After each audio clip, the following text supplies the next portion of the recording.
그 예수님이 이제 가시는 곳곳마다 많은 무리가 이제 따랐습니다. 그래서 그들은 예수님께서 많은 병자들을 고치신다는 이제 소문을 들었고요. 그 다음에 병으로 고생하는 수많은 사람들, 그 사람들은 예수님께서 행하시는 이 기적, 병자를 고치고 마귀를 물리치시는 그 기적에 자신도 이제 기적의 주인공이 되고 싶어서 예수님을 막 찾아옵니다. 이렇게 많은 사람들, 찾아오는 수많은 사람들을 향해 예수님은 병을 고치는 기적만 행하신 것이 아니죠. 그래서 예수님은 병을 고치시면서 사람들에게 말씀도 전하셨고, 말씀을 가르치셨고, 그 가르침은 분명히 이제 권위가 있어서 듣는 사람들로 하여금 놀랍게 지금 하고 있습니다.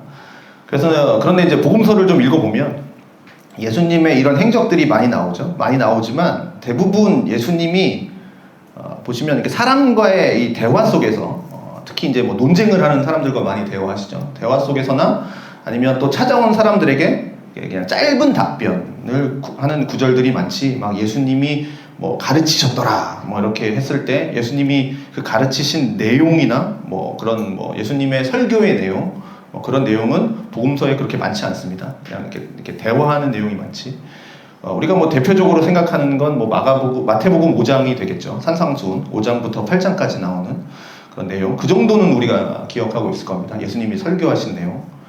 예수님이 사람들을 가르치실 때 뭐 사람들을 앉아놓고 5분 설교 뭐 이렇게 하지 않았을 거예요. 뭐 요즘 영상처럼 뭐 쇼츠 뭐 이렇게처럼 뭐 1분 뭐 이렇게 짧게 하시고 그러진 않으셨을 겁니다. 바울도 보면 막 한 3일 동안 강론하니라, 막 일주일 동안 강론하니라, 막 이렇게 돼 있는 것처럼 어느 말씀 보면 뭐 3일 동안 뭐 예수님 쫓아다니면서 계속적으로 말씀을 들었다라고 하는 내용도 있으니까 아마 긴 말씀을 하셨을 겁니다. 자, 마가복음 안에는 예수님의 설교의 내용이 기록된 곳이 2개 있습니다. 예수님의 설교한 곳이 2곳이 있는데 하나는 이제 오늘 본 이 4장이고요. 하나는 이제 13장입니다. 예수님이 가르치신 내용을 이제 직접 기록해 놓은 거니까 4장은 조금 더 우리에게 좀 특별한 장으로 좀 다가옵니다. 그래서 마가복음 4장에서 이 예수님께서 이 4가지 비유를 통해서 우리에게 하나님 나라가 어떤 건지를 가르쳐 줍니다. 그래서 오늘은 그 4가지 비유 중에 이제 첫 번째, 우리에게도 가장 잘 알려져 있는 이 씨 뿌리는 자의 비유입니다. 자, 이 교회를 오래 다니신 분들은 이 씨 뿌리는 자의 비유는 많이 들어보셨을 겁니다. 너무나도 많이 들어서, 그리고 교회를 오래 다니지 않으셨더라도 이 씨 뿌리는 자의 비유 자체가 워낙 유명한 비유이고 또 워낙 많이 알려져 있고, 그래서 살아가면서 비슷한 내용의 이야기도 많이 아마 들으셨을 겁니다. 그래서 예수님은 이제 말씀을 하시죠. 들어라, 이제 들어라 이렇게 얘기를 한 다음에 씨를 뿌리는 자가 나가서 씨를 뿌리는데 어떤 것은 길가에 떨어졌다. 그래서 새들이 와서 먹었다. 어떤 것은 흙이 얇은 이제 돌밭에 떨어졌다. 그래서 흙이 깊지 않으니 곧 싹이 나지만 해가 돋은 후에 타서 말라버렸다. 또 어떤 것은 가시떨기에 떨어졌다. 그래서 기운이 막아서 결국은 결실하지 못하게 되었다. 어떤 것은 좋은 땅에 떨어졌는데 그래서 자라서 무성해서 결실해졌다. 그래서 30배, 60배, 100배나 되었다. 이제 이 비유를 말씀하신 겁니다. 그러면 이제 이 교회를 오래 다니신 분들은 여기 나오고 있는 이 4가지의 땅을 보통 뭐라고 생각합니까? 우리 마음이라고 생각을 합니다. 그래서 우리 마음이 어떨 때는 길가와 같고, 어떨 때는 돌밭과 같고, 어떨 때는 또 가시떨기와 같고, 또 어떨 때는 좋은 땅과 같은 마음인데, 결론은 항상 그거죠. 여기서는 항상 결론은 그거죠. 그래서 우리는 좋은 밭이 돼야 된다. 좋은 땅이 되어야 된다. 그래서 30배, 60배, 100배 이렇게 결실을 맺어야 합니다. 이게 이제 항상 거의 대부분의 설교의 모든 결론이 그거였고, 그래서 이 말씀을 듣고 적용을 하고 또 개인적으로 적용을 하고 또 묵상을 해봐도 항상 이런 식으로 교훈을 받을 겁니다. 그래, 내가 비록 지금은 길가와 같고 지금은 돌밭과 같고 가시떨기와도 같은 마음이라 할지라도 이 오늘 말씀을 들었으니 좋은 땅을 갖자, 좋은 마음을 갖자, 좋은 땅이 되자, 그렇게 하면서 은혜를 받아왔던 것이 아마 우리들이 이 비유를 통해서 배워왔던 것일 겁니다.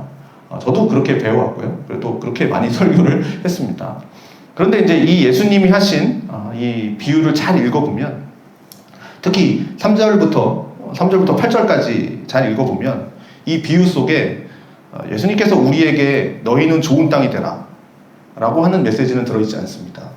잘 읽어보시면 그런 이건 땅이 있다라고 얘기하지 넌 좋은 땅이 되라라고 얘기하지 않습니다.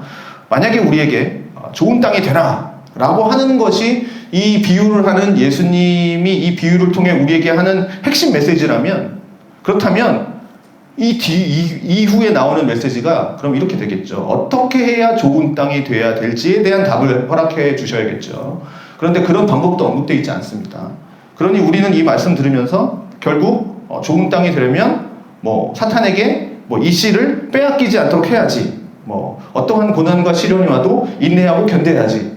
재물에 대한 유혹과 세상에 대한 유혹이 내게 있어도 그런 것에 내 마음을 빼앗기면 안 되지 하면서 우리를 자꾸 옥토, 좋은 마음, 좋은 땅이 되려고 노력을 합니다.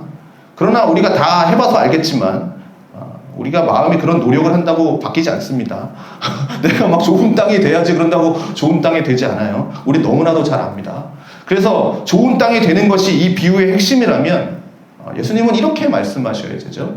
자, 이런 밭이 있는데 너희 땅을 기경해라. 좋은 땅이 되도록 기경해라. 너의 마음을 갈아엎어라. 이렇게 말씀을 하셔야 됩니다. 그런데 그런 말씀 없습니다. 그렇다고 해서 이 비유가 그러면 우리가 씨 뿌리는 자가 돼서 그럼 너희가 씨 뿌리는 자가 되었으니 너희가 이 씨를 뿌릴 때는 길가, 돌밭, 가시떨기, 좋은 밭 중에 어디다 씨 뿌릴래? 좋은 땅에 뿌려야 되겠지. 그러니 좋은 땅을 골라서 씨 뿌려라. 이런 메시지도 아닙니다. 이 비유는 그저 이거예요. 그냥 씨를 뿌리는 자가 그냥 씨를 뿌렸다는 것이고요. 이 씨가 길가나 돌밭이나 가시떨기나 좋은 땅에 떨어졌는데 그 네 가지 다른 밭에서 다른 결과가 나오고 있다. 그냥 그 이야기만 한 겁니다. 밭의 상태는 제각각이지만 씨는 같은 씨라는 거죠. 길가에 뿌려진 씨와 좋은 땅에 뿌려진 씨 다른 것 아닙니다. 좋은 땅이라고 더 좋은 씨를 뿌렸다 아니고요. 길가라고 해서 나쁜 씨를 뿌리고 아닙니다. 같은 씨지만 밭의 상태에서 다른 결과가 나왔다. 이제 이 얘기를 하는 겁니다. 예수님은 이렇게 비유로 말씀을 가르치셨습니다. 이 비유를 직접 들었던 사람들을 그리고 12제자들은 이 비유를 듣고 이제 질문이 생긴 거죠. 그래서 함께한 사람들이 이 12제자와 함께 예수님이 이제 홀로 계셨을 때 따로 가서 이제 이 비유를 물어보는 겁니다. 비유가 사전에 나오면 이런 뜻이죠. 어떤 현상이나 사물을 직접적으로 얘기하지 않고 직접 설명하지 않고 다른 비슷한 현상이나 사물에 빗대어 하는 설명. 이게 비유죠. 자, 그러면 예수님이 지금 이 비유로 사람들을 가르치셨다라고 할 때 처음 드는 생각이 뭡니까? 사람들이 이게 내가 직접적으로 설명하면 너무나도 어려우니까 이게 좀 사람들이 이해할 수 있도록 쉽게 가르쳐지기 위해서 비유로 설명하는구나. 우리는 그렇게 이해할 수 있겠죠. 이 생각이 가장 먼저 들 겁니다. 비유라는 게 그런 거니까, 비유하는 거니까. 자, 우리도 설명하거나 비유로 설명을 하는 경우들이 참 많으시죠. 비유로 설교하거나 설교하는 저도 설교할 때 비유로 이렇게 설교하는 경우가 있으니까 적절한 비유가 되면 제가 전하는 메시지를 더 이렇게 이게 집중되게 할 수 있겠죠. 훨씬 쉬워지는 거죠. 그런데 예수님이 지금 비유로 말씀하신 거잖아요. 밭에 대한 비유로. 그런데 그 예수님이 말씀을 하셨는데 예수님이 비유로 가르치시는 이유는 지금 제가 얘기한 그런 이유가 아닙니다. 어려운 하나님의 말씀을 사람들이 이해하기 쉽도록 설명하기 위해서 비유를 드신 게 아니에요. 예수님이 비유로 말씀하신 이유는 뭐였습니까? 오히려 반대였습니다. 사람들이 알아듣지 못하게 하기 위해서 비유를 말씀하신 겁니다. 그 이유가 11절 12절에 나오죠. 하나님 나라의 비밀을 너희에게는 알려주었으나 외인에게는 모든 것을 비유로 하나니 이는 그들로 보기는 보아도 알지 못하며 듣기는 들어도 깨닫지 못하게 하여 돌이켜 죄사함을 얻지 못하게 하려 함이라. 이유로 지금 비유를 드신 겁니다. 그러니까 이 비유는 하나님 나라의 비유죠. 그러니까 하나님 나라를 이제 비유로 말씀하신 건데, 근데 너희에게는 제자들, 그러니까 그 사람들에게는 비유로 알려줬다, 주어졌다, 비밀이 주어졌다라고 하는 거예요. 그런데 외부인들, 그러니까 외인들, 그들에게는 비유다. 그들은 보기는 보아도 알지 못하고 듣기는 들어도 모른다, 깨닫지 못한다. 지금 이 얘기를 하는 겁니다. 너희에게는 주어진 거예요. 너희에게는 주어졌으나 다른 사람들은 모르는 거예요. 예수님이 지금 씨 뿌리는 비유를 하셨습니다. 비유 자체로 보면 이해하지 못할 것이 없습니다. 그래서 수많은 사람들이 이 비유를 듣고 집에 돌아가면서 각자 이제 자기들만의 생각을 하면서 이제 이렇게 갈 겁니다. 자, 우리도 이제 설교를 마치고 이렇게 집에 돌아갈 때도 제가 뭐 말씀을 전하지만 각자 기억에 남는 부분이 다 다르죠.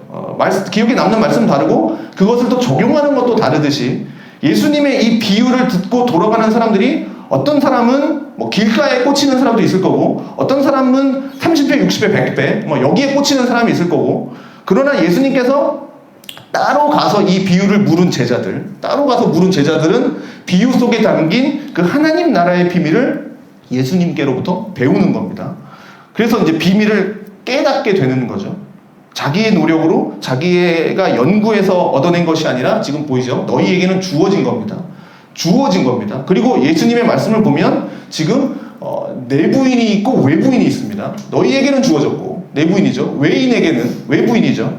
자, 지금 외부인과 내부인이 있는데 자, 하나님 나라를 보면 내부인들에게는 비밀이 주어졌고 외부인들에게는 주어지지 않았습니다.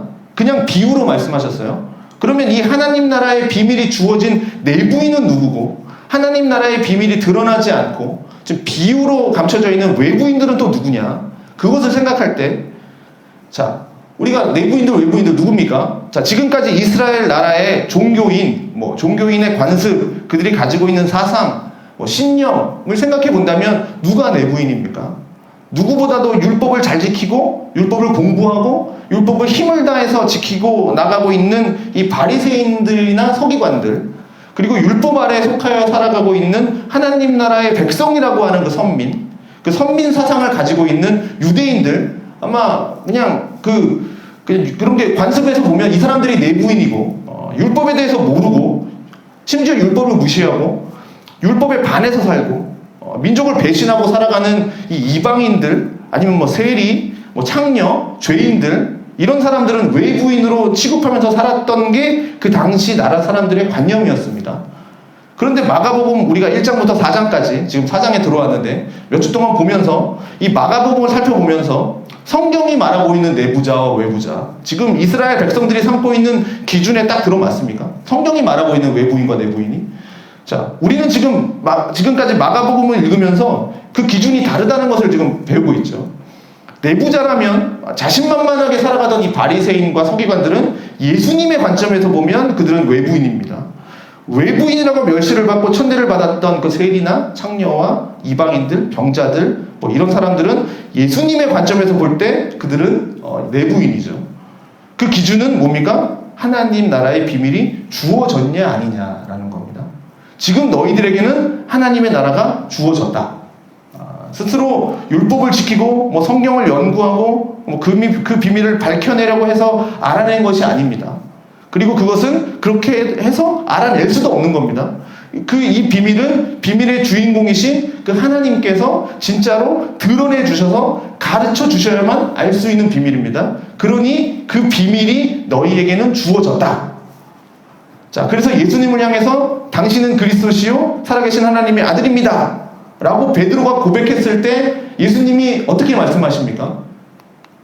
바요나 시몬아 내가 복이 있도다. 이를 내게 알게 한 이는 혈육이 아니요 하늘에 계신 내 아버지다. 이제 이렇게 말씀을 하셨죠. 그러니 하나님 나라의 비밀은 그냥 사람들이 가르쳐서 되는 것이 아니라 이것은 하나님이 가르쳐 주셔야 되는 겁니다. 그것이 차이입니다. 그리고 그 비밀이 주어졌다라고 한다면 그 비밀이 주어진 것을 내부자들은 어떻게 알 수 있을까? 그것은 말씀을 들어서 알 수 있는 겁니다. 자, 여러분 생각해 보십시오. 예수님이 오셨습니다. 그리고 공생의 사역을 이제 시작을 하십니다. 마가복음 1장에서 예수님이 무엇을 말씀하시던가요? 하나님 나라가 가까이 왔으니 회개하고 복음을 믿으라. 이제 그거를 외쳤죠. 자, 예수님은 누구십니까? 제2위 성자이신 성자 하나님이십니다.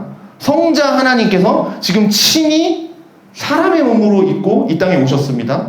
그러니 하나님이신 그 예수 그리스도께서 이 땅을 살아가면서 보이셨던 그 행동, 그가 보이셨던 말, 하나님께서 어떻게 말씀하시고 또 어떻게 사시는지를 우리에게 하나님이 육신의 몸을 입고 보여주신 거죠.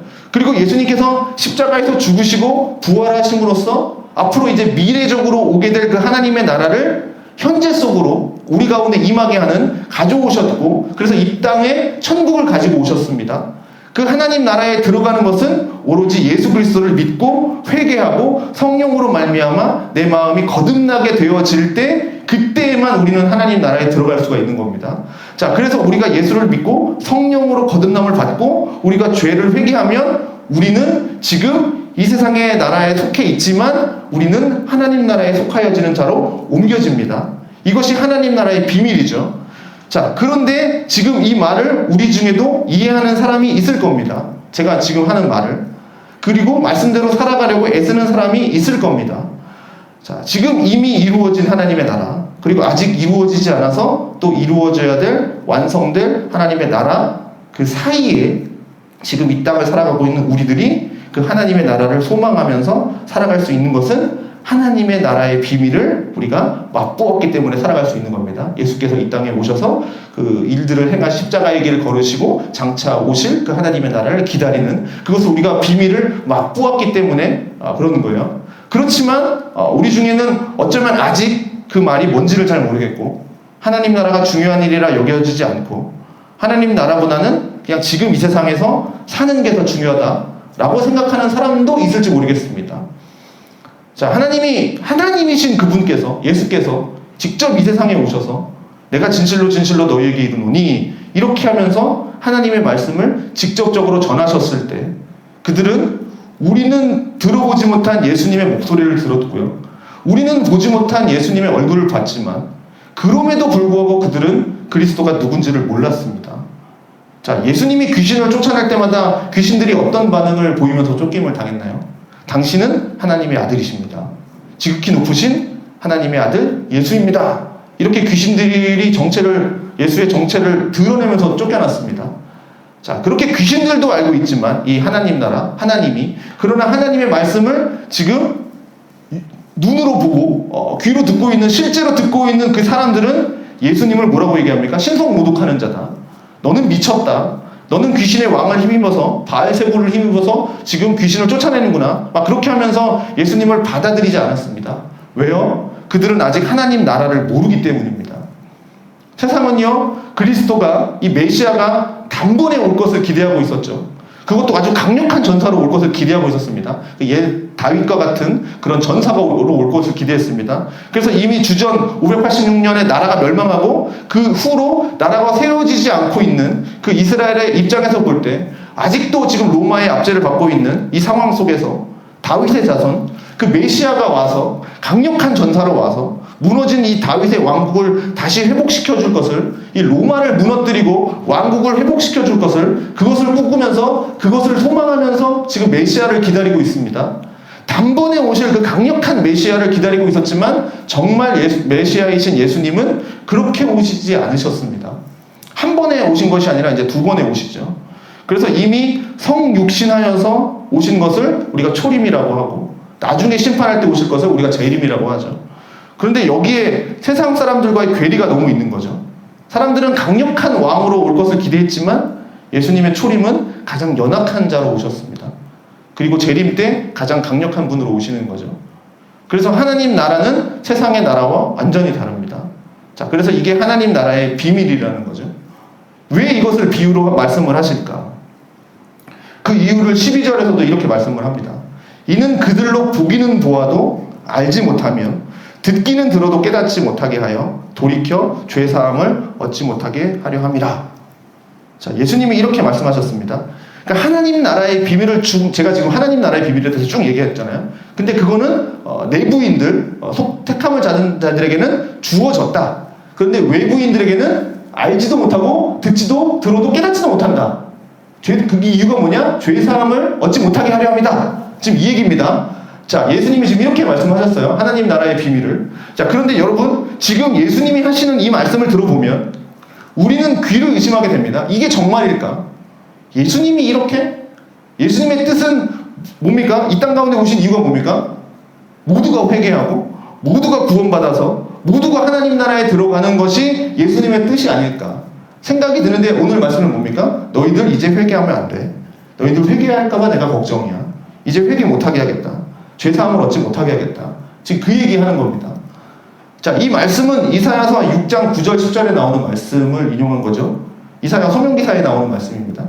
자, 이사야가 어떻게 됩니까? 성전 가득한 하나님의 영광을 봅니다. 그래서 자신의 입술이 부정하다 고백하죠. 그때 천사가 그 입술을 제단 숯불에 대서 태워버립니다. 그러면서 입술이 정결해졌다. 너가 죄사하여졌다. 이렇게 얘기하죠. 그때 누가 우리를 위하여 갈고 하시는 주님의 음성을 듣습니다. 그러면서 이 이사야가 뭐라 그럽니까? 내가 여기 있나이다. 나를 보내소서. 그렇게 자신을 하나님 앞에 드리죠. 그랬더니 하나님께서 이사야에게 이걸 말씀하시는 거죠. 여호와께서 이르시되 가서 이 백성에게 이르기를 너희가 듣기는 들어도 깨닫지 못할 것이요 보기는 보아도 알지 못하리라 하여 이 백성의 마음을 둔하게 하며 그들의 귀가 막히고 그들의 눈이 감기게 하라. 염려하건대 그들이 눈으로 보고 귀로 듣고 마음으로 깨닫고 다시 돌아와 고침을 받을까 하노라. 자, 이걸 전하는 겁니다. 자, 지금 하나님은 이사야 선지자를 보내기 이전에도 계속적으로 선지자를 보내시면서 하나님 나라의 말씀을 외치셨습니다. 회개하고 돌아오라. 이스라엘 백성에게 계속 얘기했죠. 그렇지만 이들은 듣지 않았습니다. 점점 더 죄악으로 달려갔습니다. 그러나 이제 너희가 회개하고 고침을 받을까 염려하노라 라고 하는 말씀을 지금 이사야를 통해서 말씀을 하시는 거죠. 자, 이런 말씀을 하시는 하나님 아버지의 마음을 한번 생각해 보십시오. 하나님이 정말로 당신의 백성들을 향해서 이제는 내가 참다가 그렇게 참고 견디다가 더 이상 못 견디겠다. 그러니 이제 너희는 다 구원받지 못하게 하겠다. 싹 꺼져버려라. 이런 말씀을 하시는 걸까? 하나님 아버지의 마음이 그런 걸까? 정말 이 말씀 속에서 담겨있는 하나님의 메시지가 뭐냐면 내가 그렇게 선지자를 보내 회개하고 돌아오라고 말씀을 전해도 그래도 너희는 말씀을 듣지 않을 거다. 그래도 너희는 그 말씀 앞에 회개하지 않을 거다. 그 말씀을 지금 하는 겁니다. 자, 그래서 이사야가 그럼 언제까지 이 말씀을 전해야 됩니까?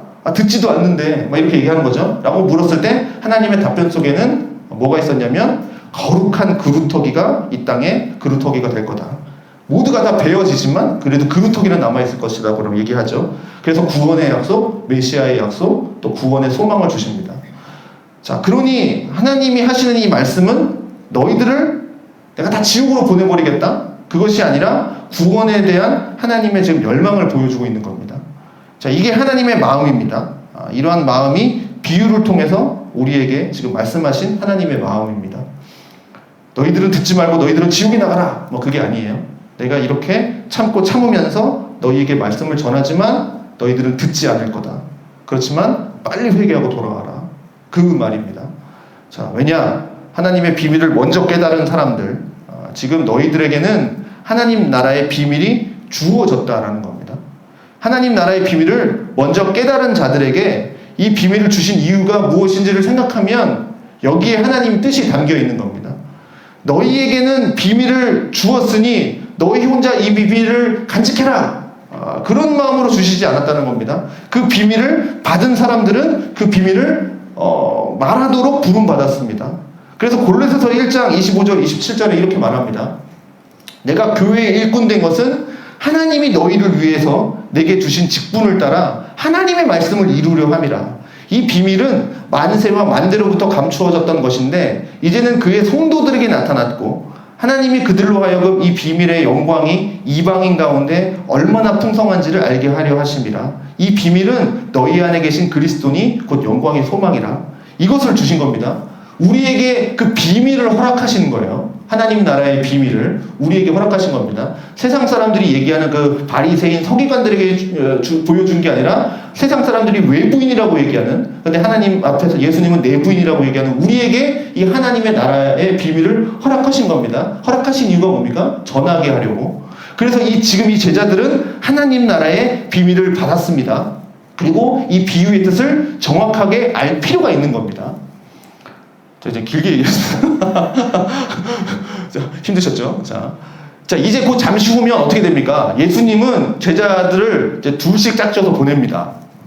이제 이 이후에 이제 둘씩 보내죠. 전도하게 하죠. 전도 현장으로 보냅니다. 그러면 환영받는 곳도 있겠지만 냉대와 박해를 받는 곳도 있을 겁니다. 그것을 예수님이 제자들을 데리고 다니시면서 직접 보여주셨죠. 그리고 제자들을 직접 봤죠.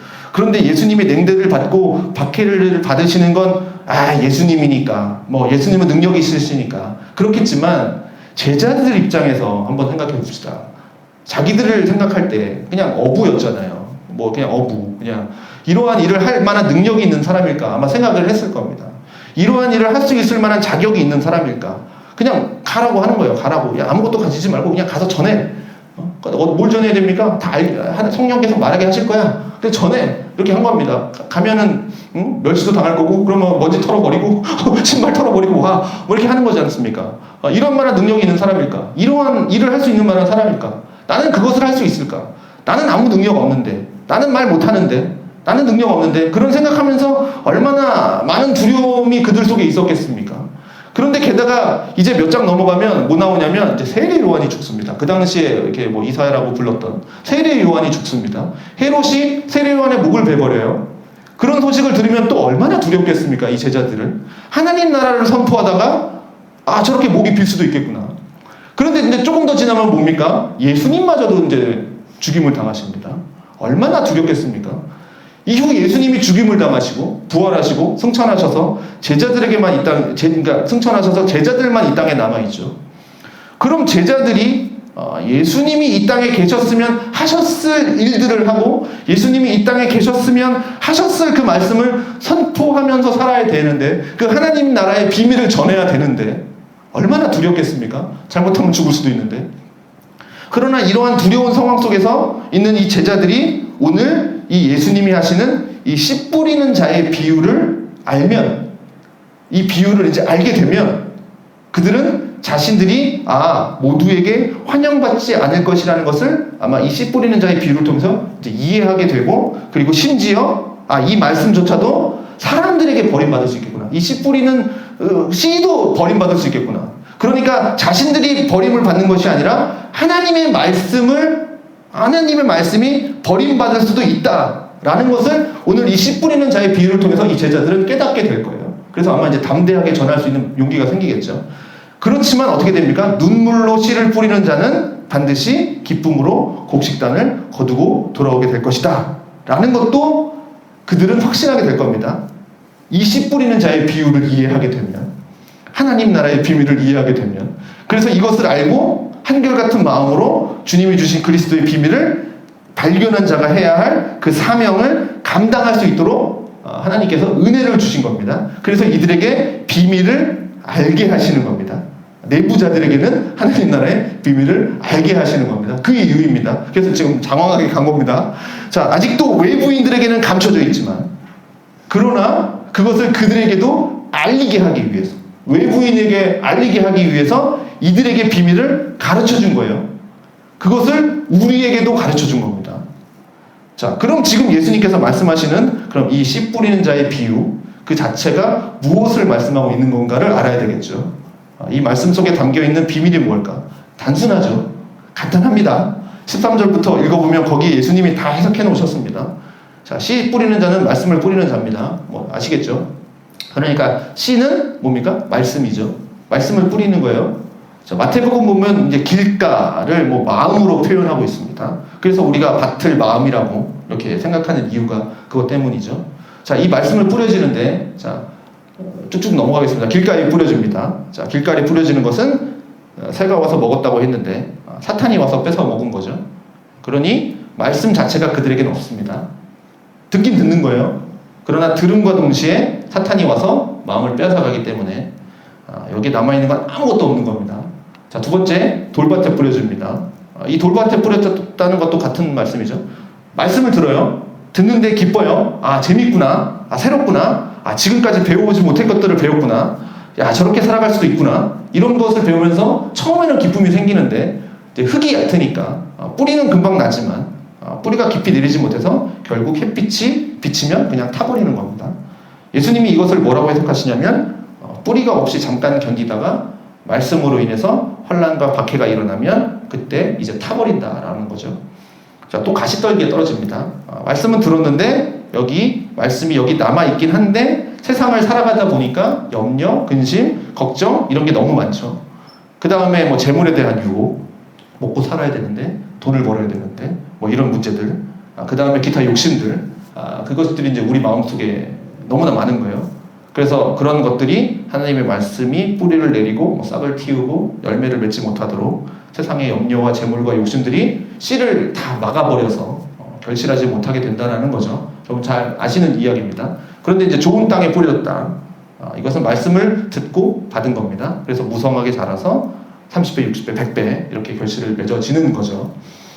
자, 그러면 이제 시작합니다. 앞에 이제 세 가지 땅, 길과 돌밭, 이제 가시떨기는 왜 열매가 없습니까?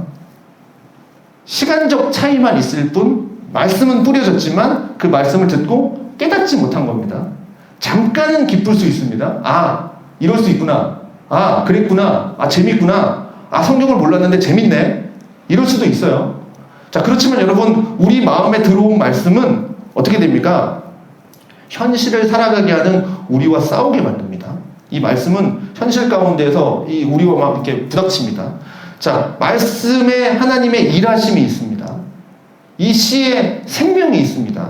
그 생명이 들어와서 하나님이 우리 속에서 일하십니다.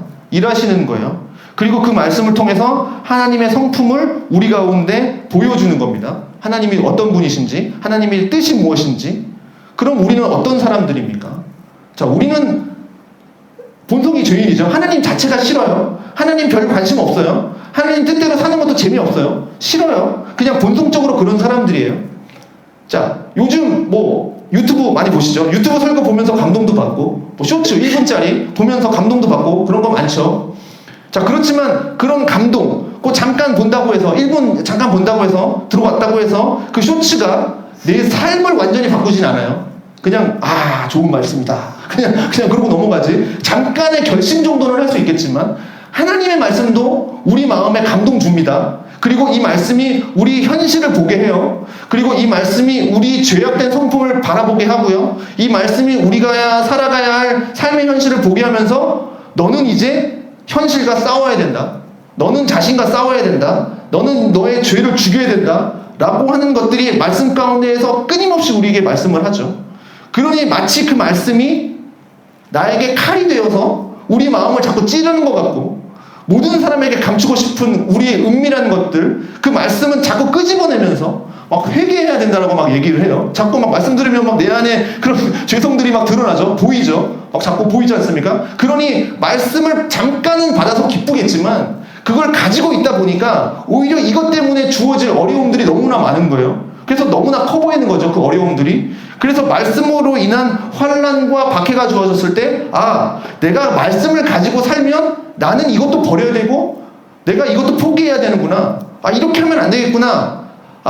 내가 이런 즐거움을 갖고 살았는데 이런 즐거움이 이제 나에게도 없구나. 나는 이제 세상에서 이렇게 살아야 되는구나. 그게 너무 커 보이니까 그렇게 못하겠는 거예요. 그리고 하나님의 말씀이 염려하지 말아라, 평강해라 하지만 정말 내 앞에 놓여있는 이 근심, 걱정, 또 재물에 대한 유혹, 세상의 기타 욕심들, 이런 것들을 도무지 버릴 수가 없는 거죠. 보니까.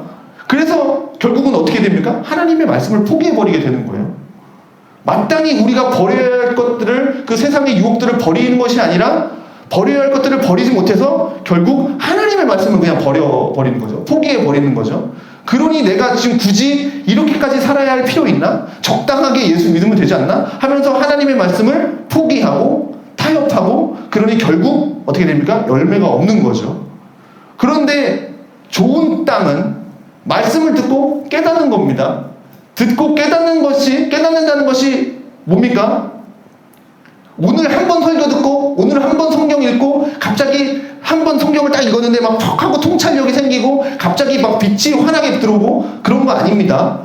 신비주의자들이 말하는 것처럼 난 가만히 있는데 갑자기 가만히 그냥 있는데 성령이 갑자기 막 뭔가를 깨닫게 해주셔서 막 뭔가 보이고 막 그런 게 아니란 말입니다. 하나님의 말씀을 듣고 깨닫는다는 것은 그런 게 아니에요. 하나님의 말씀이 우리 속에 들어오게 되면 우리 속에서 뿌리 내리는 과정이 있어야 된다는 겁니다. 그리고 그 뿌리 내리는 과정은 시간이 걸립니다.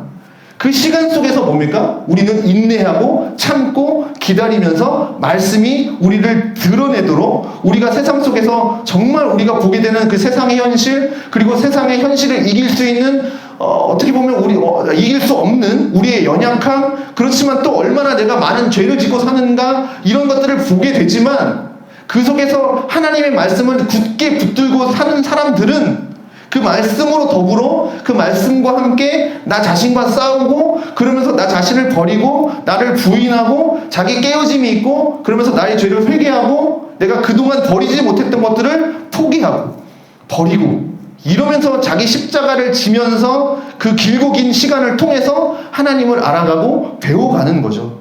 그러한 과정 속에서 옥토가 되면서 30배, 60배, 100배 결실이 나오는 겁니다. 그냥 뭐 한 번 듣고 한 번 듣는다고 어떻게 30배의 결실이 나오겠으며 어떻게 60배가 나오고 그냥 한 번 딱 듣고 쇼츠 한 번 딱 보고 어떻게 100배가 나오겠습니까? 말씀을 듣고 깨닫는 과정, 그 긴 시간 속에서 나의 죄를 깨고 깨는 그러한 시간들을 통해서 그렇게 하나님 앞에서 열매를 맺어가는 거죠. 그런데 우리는 그 포기가 두려워서, 그 고난이 두려워서, 그 환난이 두려워서 말씀을 버린 사람들이 되어지면, 그리고 세상의 재물과 세상의 유혹과 그런 것으로 인해서 잠시 있는 그 기쁨 때문에, 그 죄의 기쁨 때문에 하나님의 말씀을 버린 사람들이 되면 이 30배, 60배, 100배의 결실이라는 건 우리는 상상도 할 수 없는 겁니다. 그게 도대체 뭔지도 알 수도 없는 거죠. 정작 사람들은 우리가 살면서 뭐 2배의 이익이라도 좀 얻어보려고 하고 10배의 결실이라도 얻어보려고 하지만 그게 자기의 노력, 자기의 힘, 자기 행복을 위해서 사는 삶은 결코 그런 것을 얻을 수 없습니다. 단 하나의 열매도 얻을 수가 없죠. 그러나 하나님께 자신을 둔 사람들은, 세상의 사람들은 상상할 수도 없는 그런 열매를 맺는 것이죠. 그래서 예수님이 뭐라고 하냐면 뒤에 가면 이렇게 얘기합니다. 있는 자는 받을 것이요 없는 자는 그 있는 것까지 다 빼앗기리라. 자, 그렇다면 이 30배, 60배, 100배의 결실을 맺는 그 열매를 맺는 힘은 어디 있을까? 왜 맺을까? 좋은 땅이라서? 아니요. 그 힘이 바로 말씀의 힘이라는 겁니다.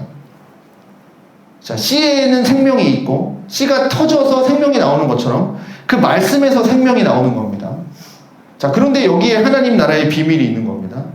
세상의 나라는 내 말을 안 들으면 억지로라도 말을 듣게 합니다. 그리고 뭐 권력자예요. 예를 들어 뭐 힘이 있어요. 내 말을 들어야 돼요. 근데 말을 안 들어. 그러면 말을 듣게 하기 위해서 어떻게 합니까? 잡아 가두든 때리든 뭘 하든 이렇게 해서라도 말을 듣게 하잖아요. 그게 세상의 힘이죠. 그게 세상 나라의 방식입니다. 그러니 세상 방식대로 한다면 여기 길가, 지금 가시밭, 돌밭 이런 마음을 지금 세상의 방식대로 한다면 옥토밭으로 만들기 위해서 다 갈아엎어야 됩니다. 그리고 좋은 땅으로 만들어 버려야 돼요. 그런 다음에 씨를 뿌려야죠. 그게 세상 방식입니다. 그러나 하나님의 나라의 방식은 그렇지 않다라는 겁니다. 이 말씀의 씨가 누구에게나 다 뿌려집니다. 길가에도 뿌려지고요. 돌밭 같은 사람도 뿌려지고요. 가시떨기 같은 사람도 뿌려지고요. 좋은 땅도 누구에게나 이 말씀의 씨는 뿌려집니다. 그러면 그 말씀을 깨닫는 것은 누군가가 억지로 그것을 갈아엎어서 좋은 땅으로 만들어 버려서 거기서 그 씨를 받아서 그 말씀을 받는 게 아니라 결국은 인격적으로 이 말씀을 받아야 되잖아요. 이것은 부모가 해줄 수 있는 것도 아니고 남편이 해줄 수 있는 것도 아닙니다. 억지로 할 수 있는 게 아니에요. 하나님도 그런 억지스러운 방법으로 우리를 변화시키지 않으십니다. 인격적이신 하나님입니다. 그래서 어떤 사람은 아까 계속 얘기했죠. 계속 들리지만 하나님 나라의 복음이 계속 들리지만 그 씨가 뿌려지지만 어떤 사람은 끝까지 거절해요. 난 싫어. 난 싫어. 그런데 이것도 생각해보면 하나님 말씀은 강력한 거죠. 강력한 힘이 있죠. 자, 세상에서 가장 강력한 건 뭡니까? 하나님의 말씀입니다. 왜냐하면 하나님의 말씀은 뭡니까? 빛이 있으라 했더니 말씀하시는 순간 빛이 생깁니다. 자, 그게 하나님의 말씀의 능력이죠. 그런데 그렇게 가장 강력한 능력이 있는 하나님의 말씀도 그렇게 빛이 있으라라고 했던 그 하나님의 말씀도 우리 인간들은 거절할 수 있어요. 그렇게 강한 말씀이 거절당하는 약한 말씀이 되기도 합니다. 하나님의 말씀이. 그것은 전도회 현장에서 너무나도 많이 우리가 겪게 되죠. 우리가 전도할 때 대부분 거절당하니까 한 10명 전도하면 10명 됩니까? 한 100명 전도하면 뭐 100명 다 전도됩니까? 한 명 되면 와 하나님 할렐루야죠. 자, 그렇게 대부분 거절하죠. 우리를 거절하는 게 아니라 뭡니까? 말씀을 거절하는 겁니다. 자, 말씀 자체를 거절합니다. 그렇지만 또 반대로 하나님의 말씀은 강력합니다. 여러분 이걸 믿으셔야 됩니다. 사람들이 끝까지 거절해서 힘이 없어 보이지만 하나님의 말씀은 가장 강력합니다. 왜요? 그렇게 끝까지 거절하는 사람의 마음을 바꾸시는 것이 또 하나님의 말씀의 능력입니다. 오늘 여기 있는 우리가 죽음에서 생명으로 옮겨지는 이유가 뭡니까? 하나님의 말씀 때문이에요. 내가 좋은 땅으로 나를 바꿔서 뿌려진 게 아닙니다. 여러분, 내가 좋은 땅이기 때문에 하나님의 말씀이 뿌려져서 자란 게 아닙니다. 여러분 아시죠? 내가 아무리 내 마음을 고치고 내 마음을 바꾼다 한들 내 마음이 좋은 땅이 되겠습니까? 여러분 해보셔서 아시지 않습니까? 오로지 뭡니까? 내가 좋은 땅이 될 수 있는 것은 하나님의 말씀의 능력이고, 내가 여기 고침을 받았고 내가 여기 거듭났다면 그게 뭡니까? 말씀의 능력이에요. 내가 아직 변화가 안 된 것 같습니까? 그러면 주변에 변화된 사람들을 한번 보십시오. 저 사람의 10년 전과 지금을 한번 보십시오. 저 사람의 1년 전과 지금을 한번 보십시오. 변화가 돼 있지 않습니까? 그게 하나님 말씀의 능력입니다. 그리고 그것은 나도 변화시킵니다. 그러니 예수님이 여기서 너희들 억지로 좋은 땅에 되라. 그래야 뭐 100배, 60배, 100배의 결실을 맺는다. 그것이 아니라 일단 제자들에게 가르쳐 주시는 것은 뭡니까? 하나님의 말씀의 씨가 뿌려지지만 길가, 돌밭, 가시떨기, 뭐 좋은 땅, 각각의 밭이 있고 결국은 좋은 땅에서 열매가 맺힌다. 그 말씀의 능력을 여기서 보여주는 겁니다. 그러면 우리는 이 말씀을 듣고 돌아가면서 이 어떠한 내용을 우리 마음에 두고 가야 될까요? 우리가 좀 실제적으로 한번 적용해 볼까요? 자, 우선은요, 우리 중에 늘 하나님과 가까이 친밀하게 지내는 사람이 있습니다. 그래서 내 마음이 지금 막 좋은 땅과 같은 사람이 있어요. 그래서 내 삶 속에서, 내 영혼 속에서 막 30배, 60배, 100배의 결실을 맺고 그것을 풍성하게 누리고 있는 사람들도 여기 있을 줄로 믿습니다. 그런 분들은 이러한 은혜를 주신 하나님께 감사해야 되겠죠. 이건 결코 나의 노력으로 된 게 아닙니다. 하나님 나라의 비밀을 나에게 은혜로 주셨기 때문에 난 알게 된 겁니다. 나의 스스로는 자격이 없어요. 그리고 이 비밀을 내게 깨닫게 하셨다면 그것은 나는 이런 비밀을 먼저 받았거든? 넌 모르지? 자랑하려고 하는 게 아니죠. 이것은 그 비밀을 모르는 사람에게 전하기 위함입니다.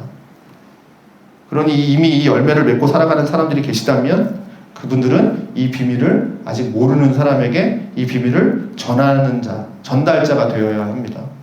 그런데 우리가 만나는 사람들은 뭡니까? 길가, 돌밭, 가시떨기 같은 사람들을 만난다는 거예요.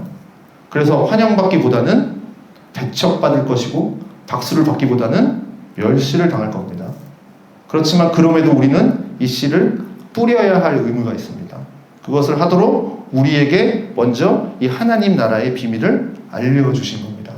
예수님께서 이 땅에 오셔서 하셨던 일들을 통해서.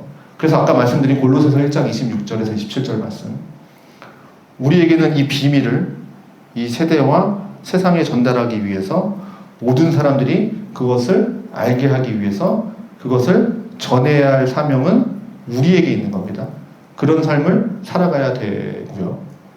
또 우리 중에 어떤 분들은 스스로 나는 한 번도 좋은 땅인 적이 없는 것 같아, 이렇게 생각하는 분이 계실지도 모르겠습니다. 그래도 내가 과거에는 뭐 좋은 땅이었는데 지금은 살아보니 너무 지쳤어. 그래서 지금은 내가 돌밭이 되었구나. 지금은 내가 가시떨기구나. 그렇게 생각하는 분도 계실 거고 어쩌면 다양할 겁니다. 그러나 그렇다고 해서 실망하지 마십시오. 처음부터 좋은 땅이었던 사람은 아무도 없습니다. 우리는 다 길가였고요, 다 돌밭이었고요, 다 가시떨기였고요. 우리는 처음부터 좋은 땅이었던 사람은 아무도 없었습니다.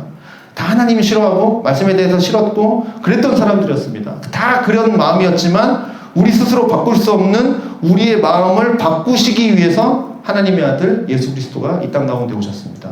그리고 우리를 대신해서 십자가에 죽으셨고요, 부활하셨고요, 그러면서 하나님의 나라를 이 땅 가운데 이루어 주셨습니다. 그리고 하늘과 땅의 모든 권세가 우리 예수님께 있습니다. 예수님의 말씀은 결코 그냥 땅에 떨어지는 법이 없습니다. 여러분, 비가 내리는데 뭐 빗방울이 떨어지다가 이거 난 다시 올라가야겠다 하고 그렇게 올라가는 거 보신 적 있으십니까? 그런 일이 없는 것처럼 하나님의 말씀이 하나님의 입에서 나와서 우리에게 전해질 때는 그냥 그렇게 돌아가는 법이 없습니다. 하나님의 말씀은 반드시 어떻게 해요? 우리 마음 가운데 떨어집니다. 뿌려집니다. 그리고 그 말씀은 우리를 변화시킵니다. 그게 어떤 밭이든 간에 그게 누구이든지 간에. 그래서 반드시 우리의 마음을 고치실 것이고 우리의 마음을 회개하실 것이고 우리의 마음의 열매를 맺게 하실 겁니다. 다만 시간의 차이는 있을 겁니다. 그렇지만 궁극적으로 하나님은 우리를 그렇게 변화시킬 겁니다. 단 그렇게 되기 위해서 우리가 해야 할 일이 있죠. 뭐냐면 그것은 바로 주님의 말씀을 듣는 겁니다. 주님의 말씀은 어떻게 들을까요? 이렇게 예배 나와서 설교 들으면서 주님의 말씀을 들을 수도 있습니다. 그렇지만 여러분들이 매일매일마다 할 수 있는 것이 있죠. 바로 성경을 통해서 주님의 말씀을 듣는 겁니다. 주님은 우리에게 어떠한 신비로운 말씀, 그런 신비로운 음성을 들려주시는 것이 아니라 성경을 통해서 말씀을 우리 가운데 주셨습니다. 그래서 그분의 말씀을 듣기 위해서 우리는 성경을 꾸준히 읽어야 됩니다. 그래서 꾸준히 성경을 읽으십시오. 그런데 단순히 읽지 마시고요. 제가 지금 이제 마지막으로 말씀드리려고 하는 글이 있는데 그 글을 잘 들어보시면서 그 글 속에서 제시하고 있는 대로 그 심정을 갖고 한번 읽어보십시오. 자, 한번 들어보십시오. 1877년 리버풀의 성공의 주교였던 J.C. 라일, 존 라일이라는 분이 있습니다. 우리에게는 거룩이라는 책으로 많이 알려진 분이죠. 그분이 이렇게 썼습니다. 잘 들어보십시오. 성경이 하나님의 말씀인가? 그렇다면 성경을 읽을 때 반드시 성령의 도우심과 가르침을 구하며 열렬히 기도해야 한다. 여기에 많은 사람이 파선을 경험하는 암초가 있다. 그들은 성령의 지혜와 가르침을 구하지 않기에 성령을 봐도 깜깜할 뿐이고 그 안에서 어떠한 것도 얻지 못한다. 성령께서 모든 진리 가운데 인도해 주시도록 기도해야 된다.